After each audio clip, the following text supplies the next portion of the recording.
locked inside a freezing shipping container while the muffled roar of the county fair celebrates his ruin. Hayden McAllister stares at the shattered remains of the phone that held his only proof. His ribs are screaming from the beating he just took behind the livestock barns, and the mud drying on his face feels like a death mask. Through a crack in the steel doors, he sees his own brother leading their dying mother onto the VIP stage. Not as a guest of honor, but as the final signature needed to bury the McAllister legacy forever. He has no evidence, no allies, and the heavy hydraulic locks are already hissing shut. As the forklift begins to lift his steel coffin, Hayden realizes the horrifying truth. The documents he bled for weren't just a theft of land. They were a death warrant for the entire town. He has exactly 10 minutes before the gavel falls, and the soil he calls home is sold to the very people planning to poison it. The only question left is how many bones he's willing to break to get out of this box. The kitchen smelled of burnt coffee and the faint metallic tang of the old cast-iron skillet Hayden had left too long on the stove. He wiped his palms on his jeans, the denim rough against his skin, and flipped through the stack of envelopes again. Overdue. Final notice. Urgent. The words blurred at the edges, but the numbers didn't.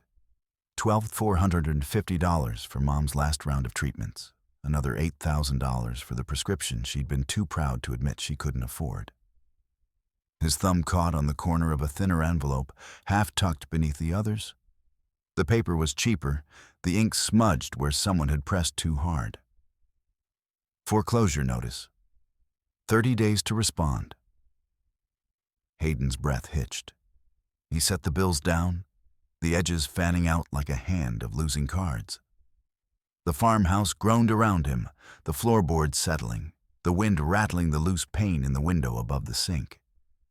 Outside, the tractor's engine coughed to life, Dad's voice barking over the noise at one of the hands.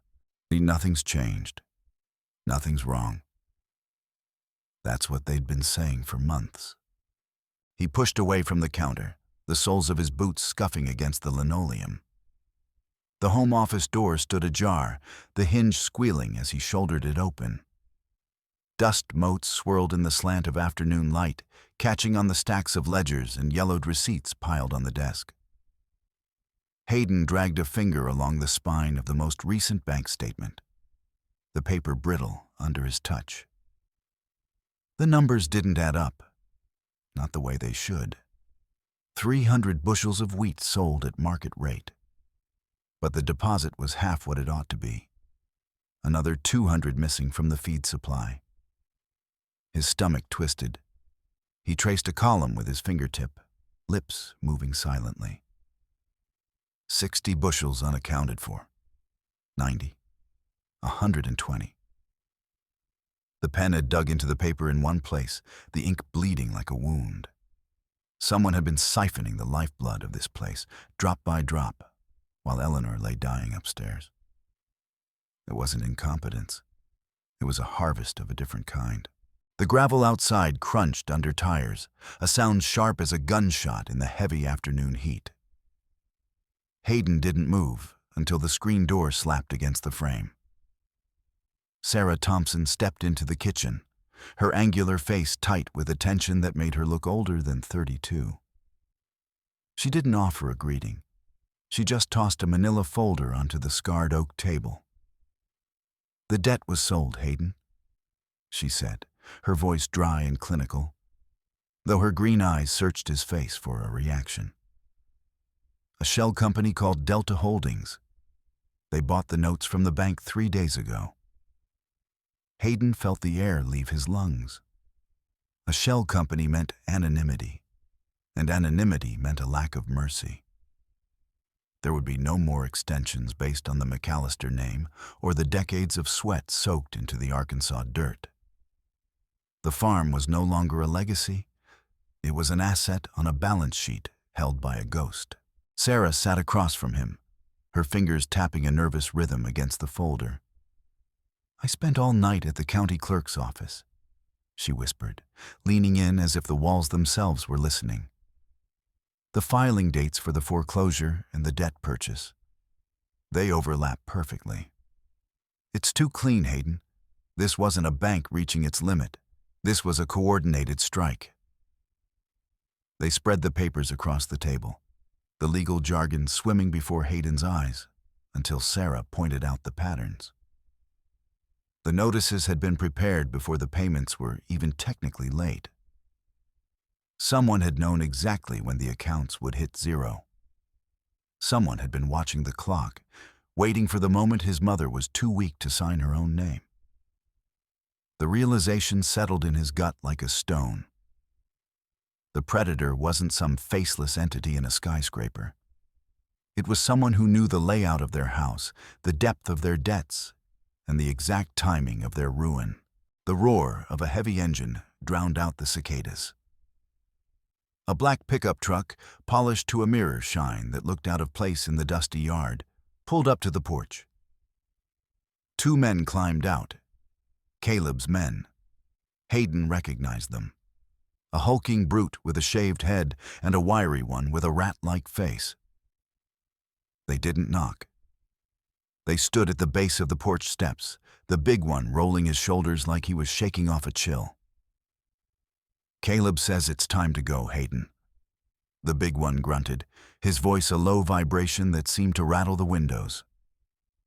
"He's got the keys now. You're trespassing." Hayden stepped onto the porch, his hands curling into fists at his sides. The humid air felt thick, charged with the static of a coming storm. "Get off my land," Hayden said, his voice dropping to that dangerous growl. The men didn't move. They exchanged a look of bored entitlement that made Hayden's blood boil. They weren't here to talk. They were here to break him. The confrontation spilled into the yard, the tension snapping like a dry branch.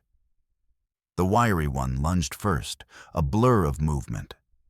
But Hayden met him with a shoulder charge that sent them both tumbling into the muck near the hog pens.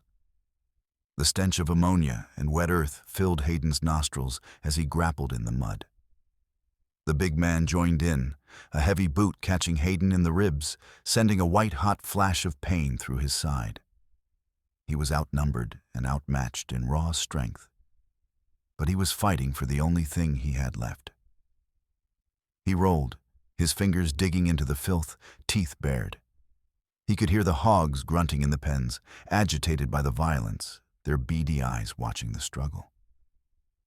Every blow felt personal, a physical manifestation of the betrayal that had been simmering for years. He wasn't just fighting two thugs. He was fighting the slow rot that had consumed his family. His hand struck something hard in the mud.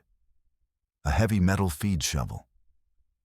Hayden gripped the handle, his knuckles white, and swung it in a wide arc.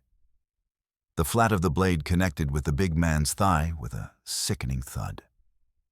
The brute went down with a roar of surprise and pain.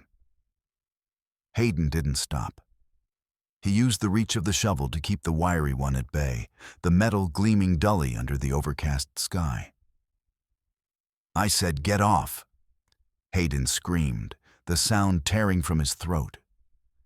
The two men scrambled back, their bravado evaporating in the face of a man who had nothing left to lose.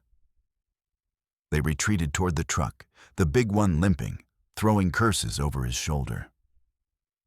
Hayden stood his ground, chest heaving, his flannel shirt soaked with sweat and grime. He was a mess, blood trickling from a cut above his eyebrow.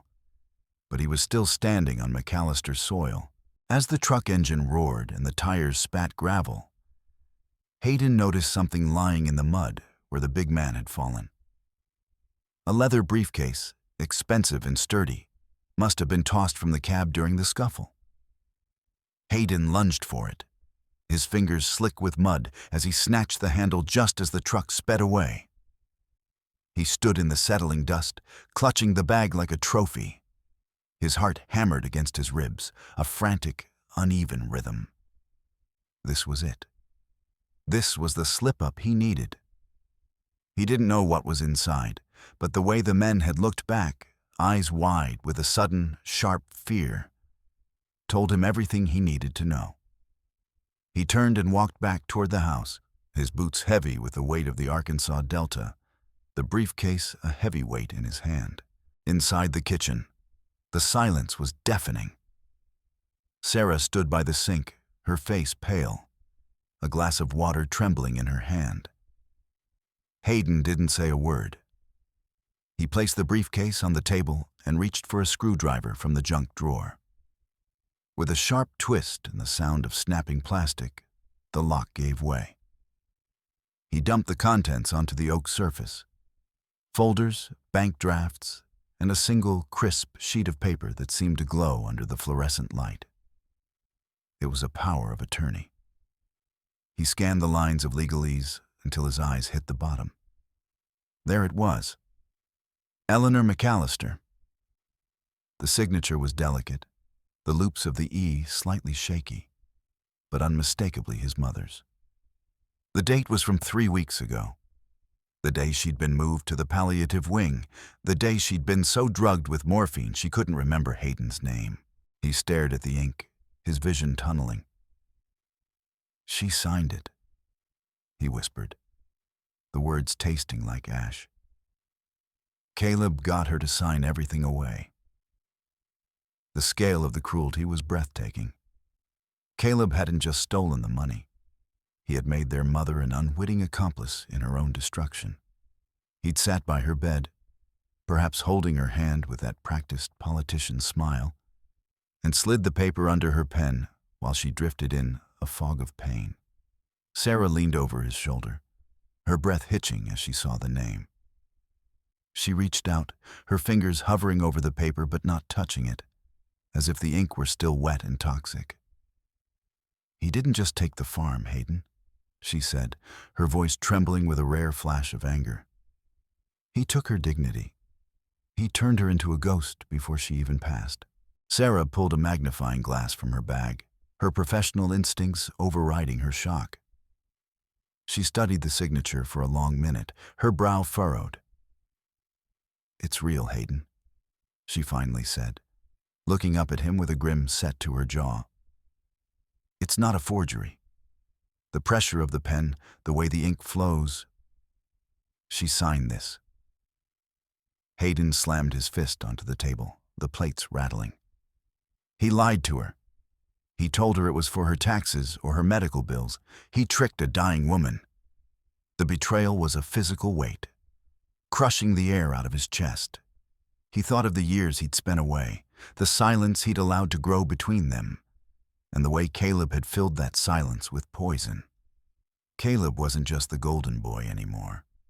He was a scavenger picking the bones of a family that hadn't even finished dying. The anger that had been simmering in Hayden for years finally flared into a cold, steady, white light. He looked at the farmhouse, the peeling paint, the sagging porch, the history in every creak of the floorboards. It was more than just dirt and wood. It was the only thing that proved they existed, that the McAllisters had once been something more than a tragedy. "He thinks he's won," Hayden said, his voice a low, vibrating chord of resolve. "He thinks he can just bury us and walk away with the check." He looked at Sarah, and for the first time in days, his eyes were clear. "I'm not letting him do it. I don't care what that paper says. He's going to have to kill me to get this place, and I don't think he's got the stomach for that." Sarah nodded, a slow, solemn movement. The battle lines were drawn, and for the first time, Hayden knew exactly where he stood. The next morning, the humid air felt even heavier, a precursor to the storm everyone knew was coming. Hayden sat on the porch, a cup of black coffee cooling in his hand, when he saw the local weekly paper tossed near the bottom step. He unfolded it, his eyes skimming the headers until they locked onto a bold notice in the legal section. Auction notice, McAllister Homestead. Sale date moved up, Saturday, 2 p.m. Location, County Fairgrounds. His heart skipped. A Saturday, That was only 48 hours away. Caleb was sprinting for the finish line, cutting the legs out from under any legal defense Hayden could mount.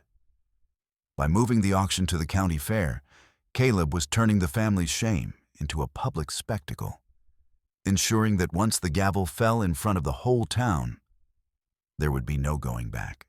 Desperation drove Hayden into town. He pulled his battered truck into the main square, the engine idling roughly. He saw Miller, a man who had farmed the neighboring plot for 40 years, standing outside the feed store. Hayden hopped out, his hand raised in a greeting. "Miller, I need to talk to you about what Caleb's doing with the auction." Miller didn't look up. He adjusted his cap, his eyes fixed on the horizon. "I got work to do, Hayden," he muttered, stepping into the store and pulling the door shut. It was the same at the diner, at the post office. People who had known him since he was in diapers suddenly had somewhere else to be. The air in town had changed. It was cold, clinical, and smelled of a funeral. Caleb's influence had settled over the valley like a thick, suffocating fog, and Hayden was the only one left outside of it. Sarah caught up with him near the park, her face flushed from walking. "They won't talk to you because Caleb's been making promises," she said, pulling him into the shade of a large oak. "He's been telling everyone that the new buyer, this Delta Holdings, is going to build a massive processing plant. Hundreds of jobs, Hayden. Tax revenue that'll fix the schools, pave the roads." She looked at the shuttered storefronts along the street. These people are desperate. They've been watching this town die for a decade, and Caleb is offering them a miracle. To them, you're not the guy saving his family farm. You're the black sheep standing in the way of their kids having a future. The brilliance of the move was sickening. Caleb hadn't just bought the debt. He'd bought the town's loyalty with a dream he had no intention of fulfilling. Hayden walked back to his truck, his boots feeling like lead. He climbed into the cab, his mind racing through a dozen impossible plans, and turned the key. The engine caught, but as he shifted into reverse and tapped the brake, the pedal went soft, sinking all the way to the floorboard with a sickening hiss. The truck rolled backward, gaining speed. Hayden slammed his foot down again. Nothing. He yanked the emergency brake, the cable groaning as the truck lurched to a halt just inches from a deep drainage ditch at the end of the driveway. He sat there for a moment, his hands shaking on the steering wheel. He climbed out and crawled under the chassis. The brake lines hadn't snapped. They had been sliced clean, the fluid still dripping into the dry Arkansas dust like oil-slicked blood. It wasn't a warning anymore. It was an attempt. That night, the farm felt like a tomb. Hayden patrolled the perimeter, a heavy flashlight in one hand and his father's old hunting knife tucked into his belt.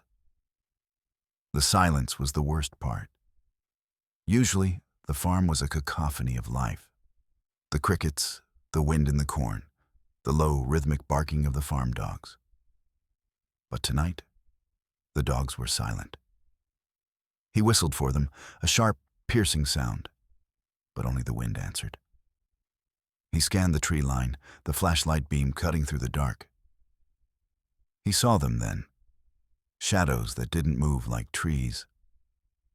Figures stood at the edge of the woods, perfectly still, watching the house. They didn't have faces, just the suggestion of shoulders and heads against the moonlight. They were a siege force, waiting for the light in the kitchen to go out, waiting for the moment he closed his eyes. He couldn't stay on the defensive forever. At dawn, he borrowed Sarah's car and drove to the Bluebird Motel on the edge of the county line. He'd seen the black sedans parked there, the kind that carried men in suits who didn't belong in the Delta. He found the room, number 12, and pounded on the door. "I know who you're working for," he shouted, his voice echoing off the concrete walkway. The door opened, but it wasn't a lawyer who stepped out. It was Deputy Royce Dawson, his uniform shirt strained across his gut, his hand already resting on the butt of his pistol. "You're a long way from home, Hayden," Royce drawled, his eyes narrowing. "The gentlemen inside don't want to be disturbed. In fact, they've filed a harassment complaint against you." The trap snapped shut before Hayden could even blink. Royce didn't wait for an explanation. He moved with a practiced, brutal efficiency, grabbing Hayden by the collar and slamming him against the brick wall of the motel. The rough surface scraped Hayden's cheek, the smell of stale tobacco and cheap cologne filling his senses. "You're making a lot of trouble for people who matter, boy," Royce hissed, his knee driving into Hayden's stomach.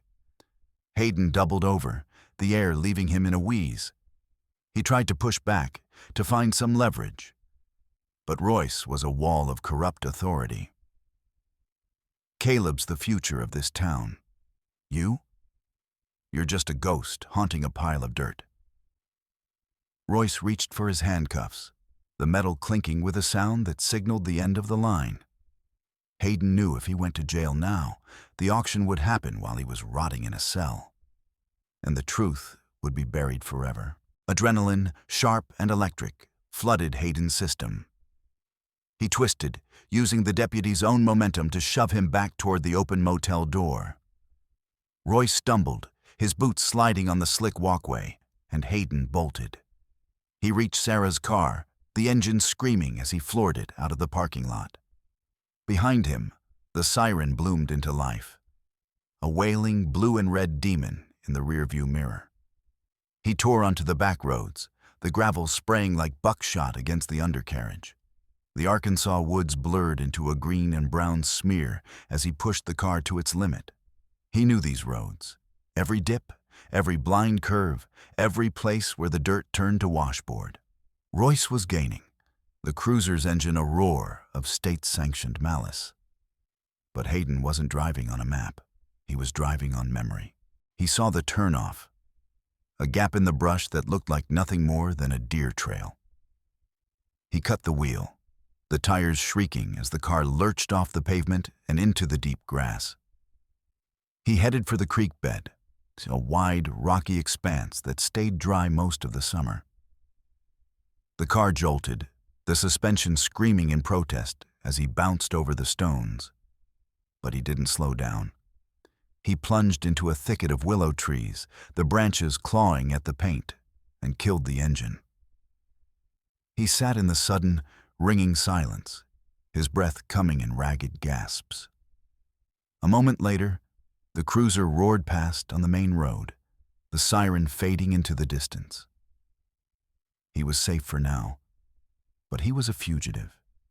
He was an outlaw in the only place he had ever called home. He met Sarah 2 hours later at an abandoned tobacco barn 3 miles from the homestead. She was waiting in the shadows, her face etched with a fear she couldn't hide. She held a stack of papers she'd pulled from the mayor's private office, records she shouldn't have been able to get.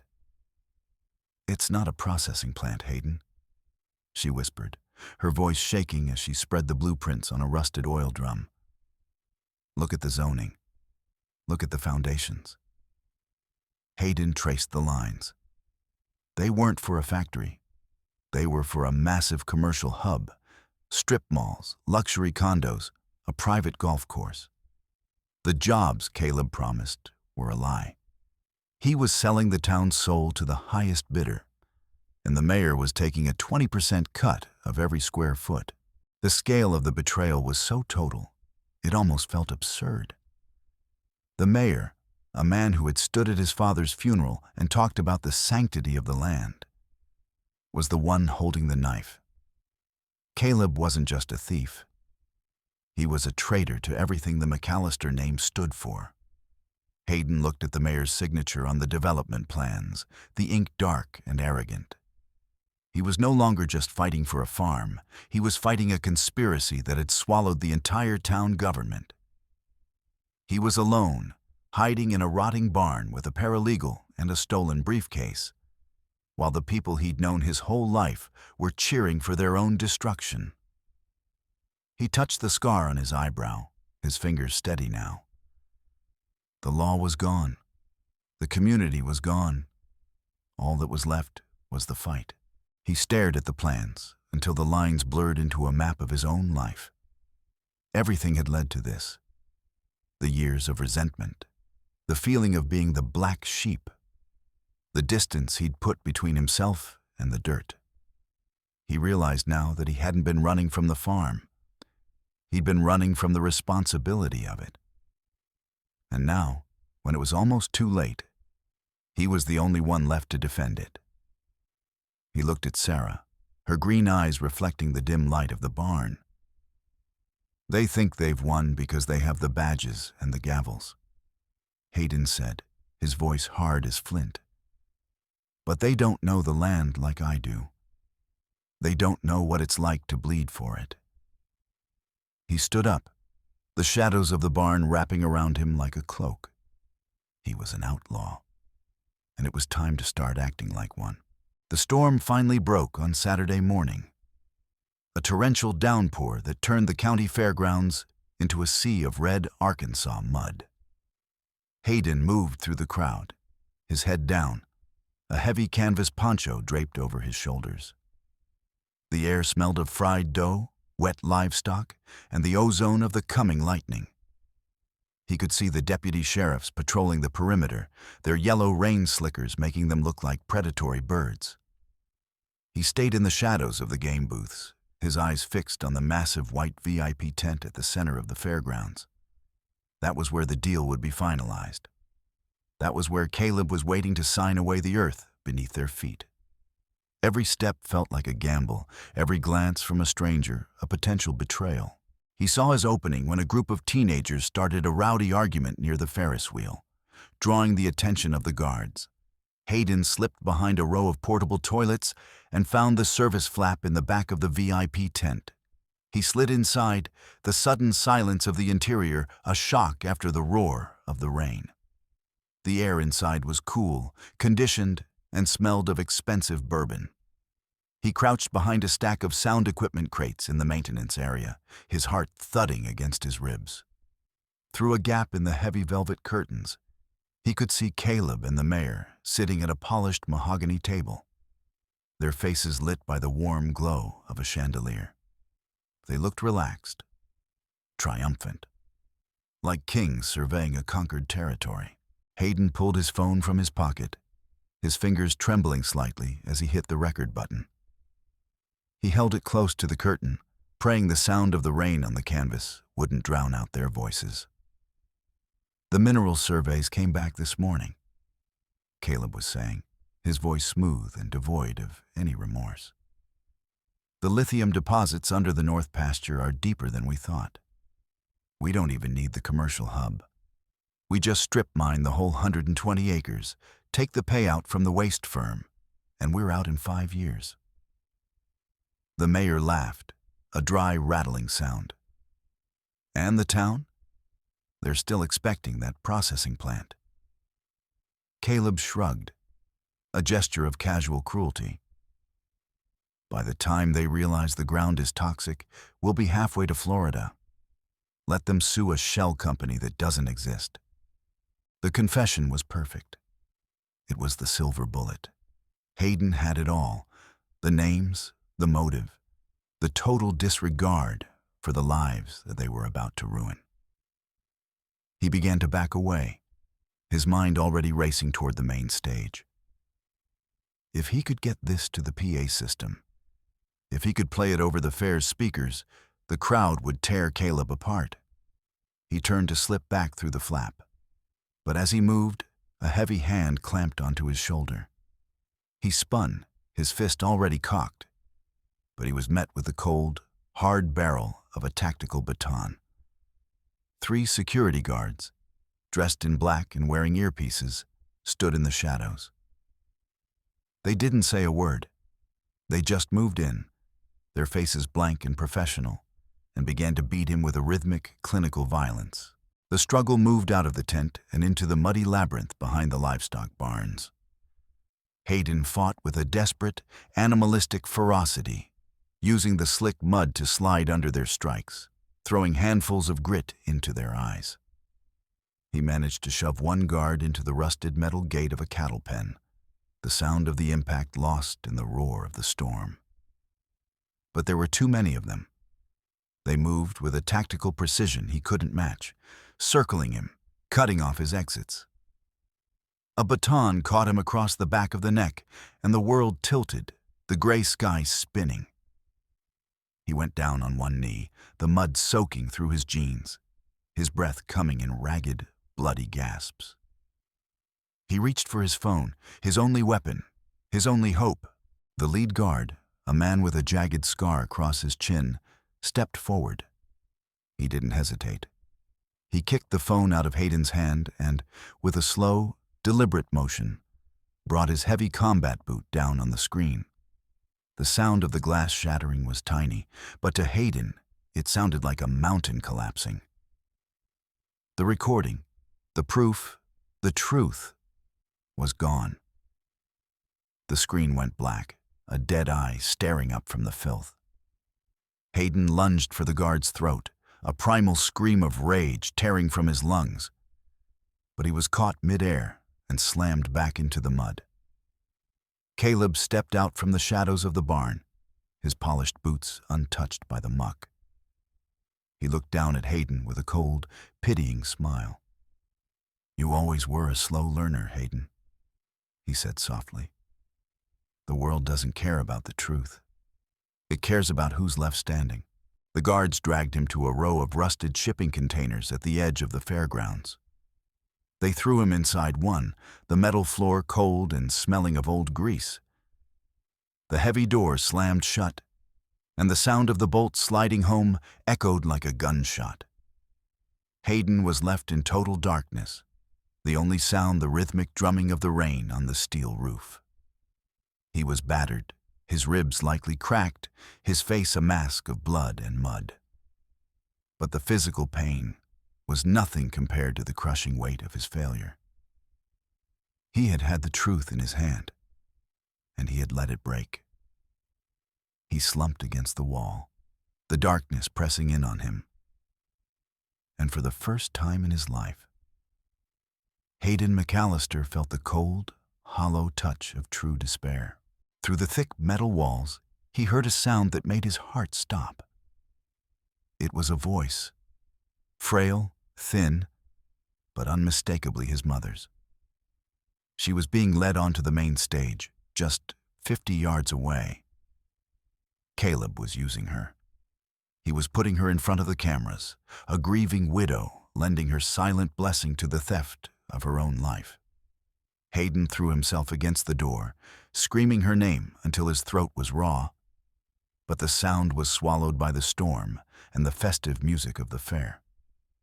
He kicked at the steel, his boots making a dull, useless thud.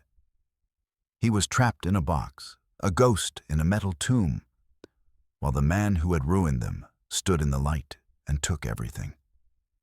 The auctioneer's gavel began to sound in the distance, a rhythmic, mocking heartbeat. The container lurched suddenly, the metal groaning as it was lifted onto the back of a flatbed truck.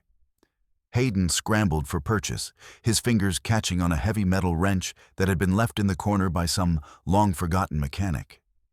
He didn't think. He acted on instinct, a lifetime of farm-bred ingenuity taking over. He found the hydraulic lines for the door's locking mechanism, tucked behind a thin metal panel. With a grunt of effort, he jammed the wrench into the gears and twisted. Sparks showered the dark interior, the smell of ozone and burning oil filling the air. There was a hiss of escaping pressure, a mechanical scream of protest. And then the heavy steel doors swung open, the Arkansas rain rushing in like a benediction. He didn't wait for the truck to stop. He leapt into the mud, rolling as he hit the ground, and scrambled into the shadows of the hog pens. He was covered in filth, his clothes torn, but his mind was a cold, sharp blade. He saw the hogs, 100 massive, agitated animals, their beady eyes reflecting the lightning. They were terrified by the storm, pacing their narrow pens, their grunts rising into high-pitched squeals. Hayden knew that sound. He knew the pressure point of a panicked herd. He moved to the primary holding gates, his fingers finding the heavy latches. With a sharp tug, he threw them wide. "Go!" he hissed, his voice a low command. The hogs didn't need a second invitation. They surged forward, a wall of bristly gray muscle, a living tide of chaos. The stampede hit the VIP luncheon like a hurricane. Tables were overturned, white linens trampled into the mud, and the air was filled with the screams of terrified guests and the thunderous beat of hooves. Security guards were swept aside, their batons useless against 500 pounds of frightened animal.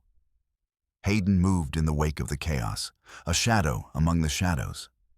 He bypassed the perimeter, his eyes fixed on the stage.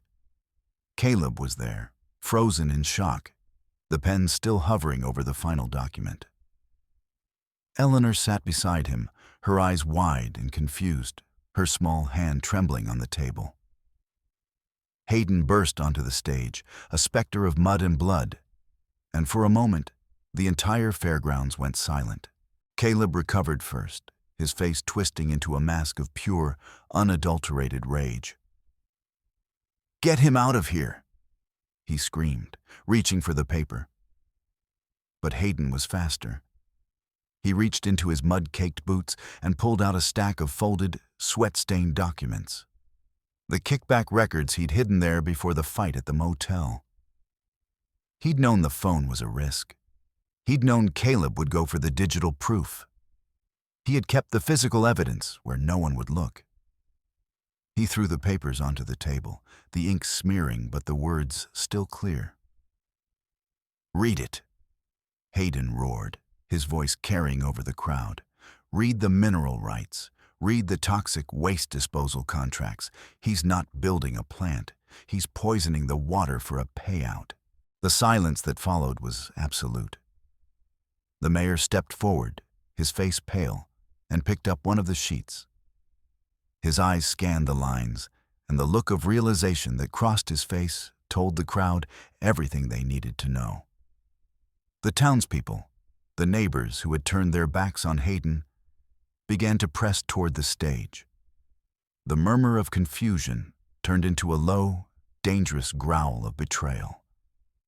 They saw the processing plant for what it was, a death sentence for their valley. Caleb lunged for Hayden, his hands clawing for his throat. But Hayden met him with a single, solid punch that sent his brother sprawling across the stage. Hayden stood over him, his chest heaving, the black sheep finally standing tall in the light of the truth. The county sheriff, a man who had stayed on the sidelines for too long, stepped onto the stage. He looked at the documents, then at Caleb, then at the angry mob. He knew the wind had shifted. "The sale is voided," he announced, his voice booming over the PA system. "I'm taking these records into evidence. Caleb McAllister, you're coming with me for questioning." The crowd erupted, a roar of approval that seemed to shake the very foundations of the fairgrounds. Caleb was led away, his head bowed, his polished world crumbling into the Arkansas mud. Hayden didn't watch him go. He turned to his mother, who was looking at him with a sudden, sharp clarity in her eyes. She reached out, her fingers catching his hand, and for a moment, the years of silence and sorrow vanished. She passed away as the sun began to break through the clouds, a peaceful, quiet departure in the back of the medical tent. She died knowing the land was safe, that the McAllister name hadn't been erased. Hayden sat with her for a long time, the sounds of the fair fading into a distant, hollow hum. He felt a strange, grim peace settling over him. He had lost his family, his brother was a criminal, and he was alone in a house that was more a memory than a home. But as he walked out onto the porch of the farmhouse the next morning, watching the light hit the soil, he knew he had finally found his place. He wasn't the failure they said he was. He was the guardian of the dirt, the man who stayed when everyone else ran. He took a deep breath of the damp, earthy air and looked out over the fields. The work was just beginning.